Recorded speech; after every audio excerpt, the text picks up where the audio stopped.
Hello, and welcome to the HIPAA Insider Show. Today, we're building on discussions about cloud technology in healthcare. We all know that encryption is crucial for protecting patients' information, but in the evolving threat landscape, it's just the starting point.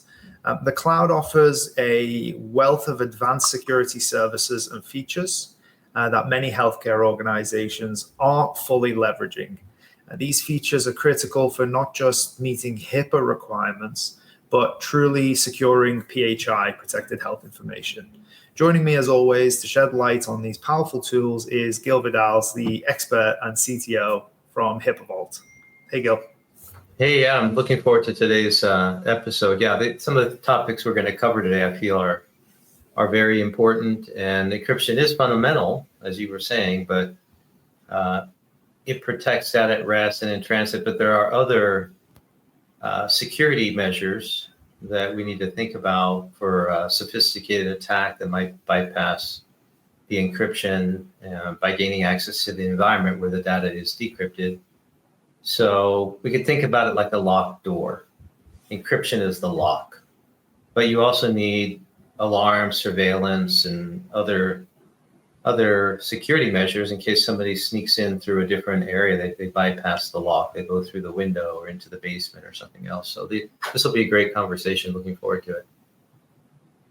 Absolutely. So you mentioned different types of threats there. How do these advanced threats target cloud environments in healthcare?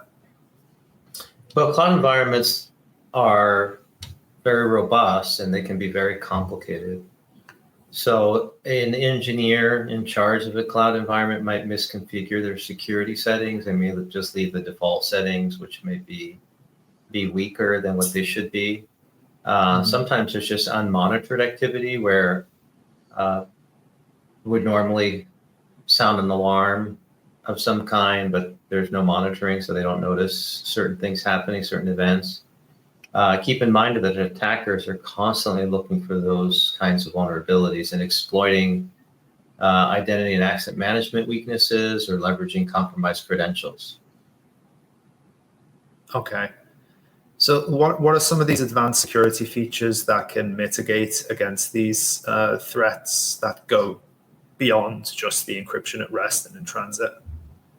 Yeah, there are quite a few, and I'm going to mention some, but then we could stress some of these. So one of them is IAM, which is identity and access management. So the whole idea behind IAM is to give the least privileges. So in an environment where you have lots of different people coming into an environment, you only want to assign the bare minimum privileges that person needs. So each team member may have a different level of access. And this is important because if somebody hacks in, somehow steals that person's identity, they're only going to have so much damage they can do. And that's really important. And the other one is network segmentation.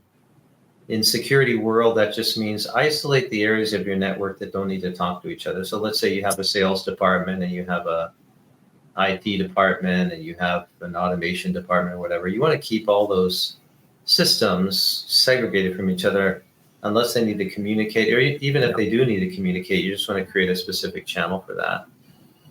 Another good tool is a SIM tool, Security Information Event Management. These tools are always looking at the logs.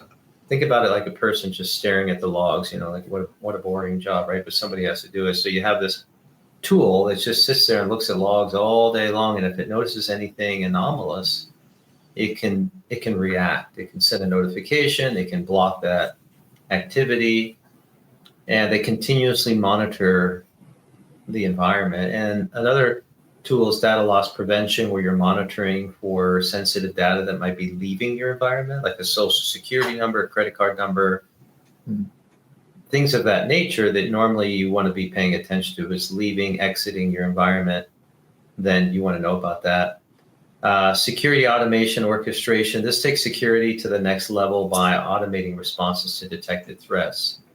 So if you have a suspicious login attempt, then you can automatically block that IP. So those are good automation to have. So there are lots of different tools, but I would start with so we don't overwhelm the audience. Just the I am alone. If you get one thing out of this podcast, just think about I am, identity and access management. Think, okay, I'm going to review that to make sure that all of your teammates have the access they need, but no more than what they need. So that's probably a good takeaway. I would start with that so that you can have a good foundation. Yeah, all of those sound really powerful. Are they achievable for smaller, medium, and large size practices alike, or does it depend on where you're at in your business as to what you employ? That's the benefit in today's world. So before, to have all these fancy tech buzzwords we just mentioned, you'd have to rob a bank if you were a small and medium-sized business, because it costs a fortune to do this stuff. It's very powerful, but it costs a lot of money. So in today's world, where these security configurations have been turned into services by the big cloud providers, including Amazon, Azure, and Google, they allow you to consume these kind of tools on a service by month basis. So you're only paying for what you're using. And so I would say it's within reach of small and medium businesses. However, you still need someone that can help you implement these things and configure them. But at least it's within reach, right? Before, you have to go out and buy all this hardware and specialized equipment and software, license it all. I mean, you're talking about hundreds of thousands of dollars. And now that's not the case. You just need some expertise to really help you set it up. So I think it's within reach, but it's still an investment. Yeah, definitely. So for our listeners who want to be able to leverage these advanced features, give us some actionable steps that they should take, in their cloud setup. Yeah. Or maybe before they move to the cloud. Yeah. Right. Well, most of the clients are in the cloud already. So you can, I would look in the cloud. There's usually, depending on what cloud provider you're in. So for example, in the Google, they have something they call the Security Command Center, SCC. And the Security Command Center does a pretty decent job of giving you baseline security. But you can take the reports that come out of that and you can review them, or even better, you can feed them into a deep research AI tool. Keep in mind the deep research tool costs you $20 a month. So you're talking about, pocket change. And you can take the reports that come out of these security tools, Security Command Center, that gives you this big analysis, and you don't know what any of it means. You're like, oh, this is all very high tech. You just pump that all into deep search in ChatGPT or Google Gemini. And then it will tell you, you can say, tell me what my weaknesses are in my environment. It'll give you give me my top 2 weaknesses, and it'll tell you, it'll say, oh my gosh, you've got the identity access management misconfigured here. This is a very bad thing. And you could take those, and then you can go to your tech team or your consultant and say, hey, I'm really concerned about this. And then they'll go solve it. So, I mean, and that's the amazing part, Adam, is you don't have to be like in the old days. You had to be an engineer, pre-AI, you had to be an engineer, graduated from computer science and have many years of experience. But now deep search is like 10 times better than your smartest consultant, maybe 100 times smarter, actually. You want to be more realistic. So you have the power at your fingertips. Now, does it take some time? Yes, you're not going to do this in 30 seconds. It could take you 2 to 4 hours to sit down and do all this. But let me tell you, 2 to 4 hours is well worth it. So it's exciting times we live in, Adam, and I think the tools at our disposal for the small business woman or small businessman is very, very exciting and very well within the reach of everyone now. If you've enjoyed listening to this podcast, please do give us a like and a subscribe. We're working towards our first 500 subscribers, so give us a subscribe and that'll really help us out.